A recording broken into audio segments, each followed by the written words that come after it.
Today we want to look at some more advanced workspace configurations, especially when you're working within your existing application, maybe Create React app, Flutter app, React Native, what have you, and you want to enhance it with something like Supabase Edge Functions, which is running on Deno. It can be a bit challenging to get that all working correctly. So I want to show you how to set up the workspace configuration specifically for VS Code to make VS Code understand kind of the different runtimes for the different workspaces.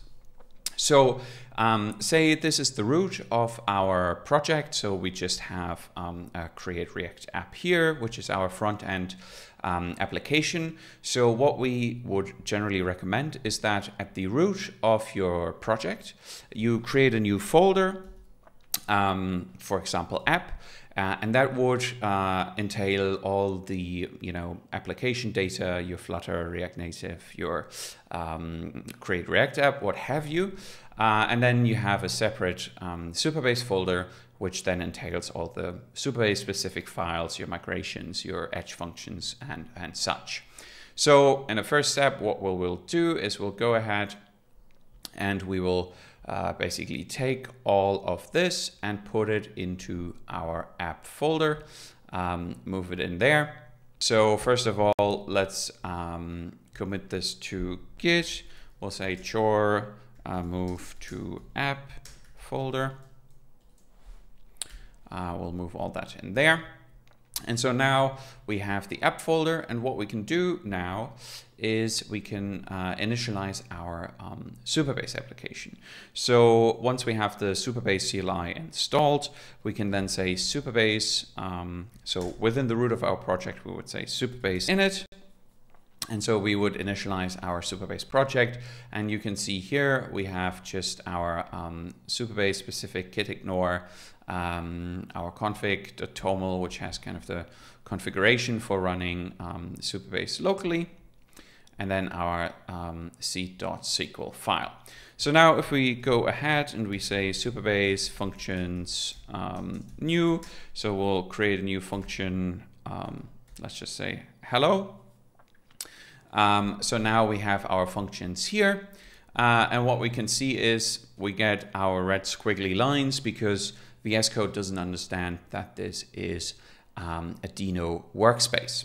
So what we now need to do is we need to kind of separate our workspaces so we can have separate VS Code settings for our app folder and our Supabase folder. And the way we can do that is with a workspace configuration for VS Code. And we actually have a great example if you go to the Supabase main repository, examples, edge functions, and that is exactly the same setup here. We have our app, we have our Supabase, and then we have our Code Workspace, it's called in VS Code. And so what we can do is we can just say, we'll create a new file here, and basically we just need to call that something. We can just call it my app, and Code Workspace, what have you. And so now here we can configure our workspace. And generally what I like to do is that we can, so we specify kind of the different folders, and then we can have some settings as well. So what we can do is we can copy this for now, and then we can kind of see what we sort of need to adapt here. So basically folders is kind of how we specify the separate workspaces. So we can give a name to our workspace and then the path to the folder. And generally what I like to do is, because your workspaces will be sort of in different blocks with the different titles, and I generally like to be able to still access any files, like for example the Code Workspaces file here. This is at the root of the project, or if we have like a README here, we have kind of GitHub workflows, what have you, anything like that, environment variable files, what have you. We still want to be able to access them. So I generally like to do this where I have a project root and it just points at the current root directory.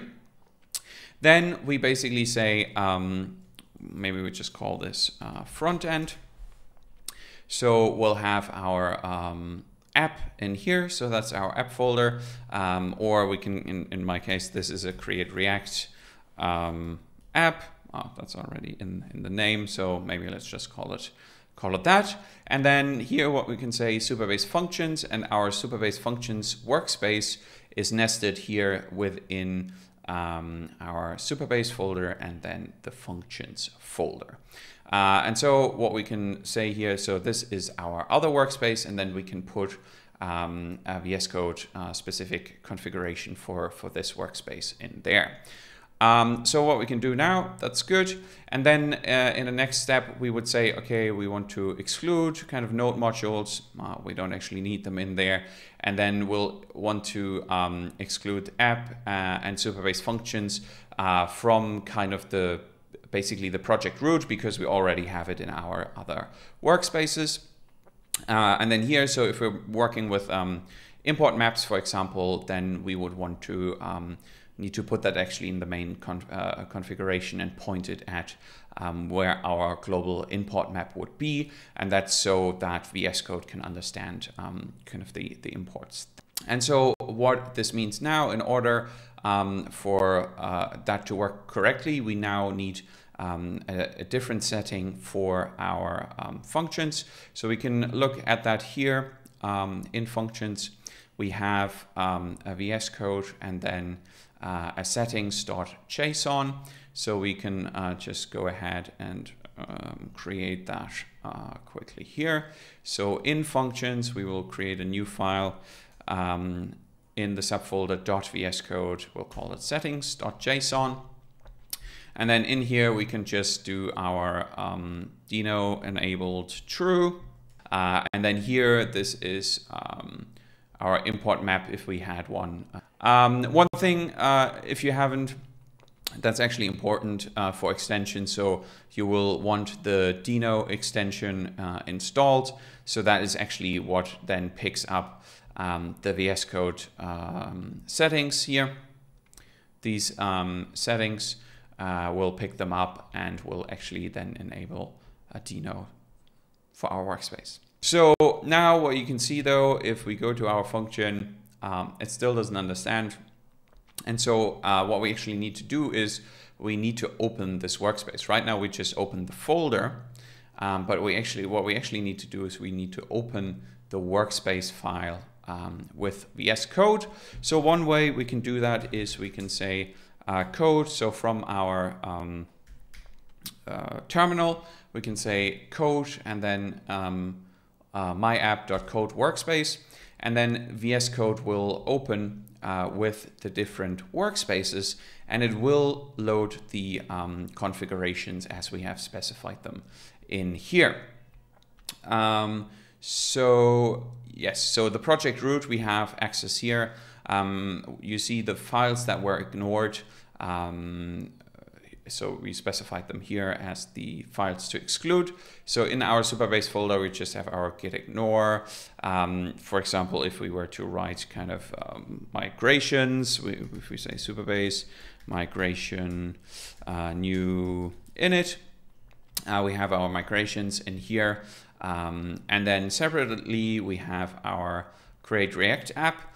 And that is working correctly as, you know, with like everything like prettier enabled, kind of basically as you would expect VS Code to understand kind of a JavaScript runtime React project. But then if we go in here now, we can see that our squiggly lines are gone, and we can see that yeah, we're TypeScript. We're also using prettier. Yes, so this is now running correctly kind of with Deno. We have our, you know, serve, we have our types imported, everything is working as we would expect that. And so this is exactly how you can set up kind of your advanced workspace configuration for VS Code to run you know, your different workspaces, your JavaScript, your Flutter, what have you, React Native, as well as your Deno Edge functions within the same workspace, and to make it easier for you to kind of switch between the workspaces, but make sure that VS Code understands what are the different runtimes and how to make everything work. Awesome. Thanks so much for tuning in, and happy coding. See you next time.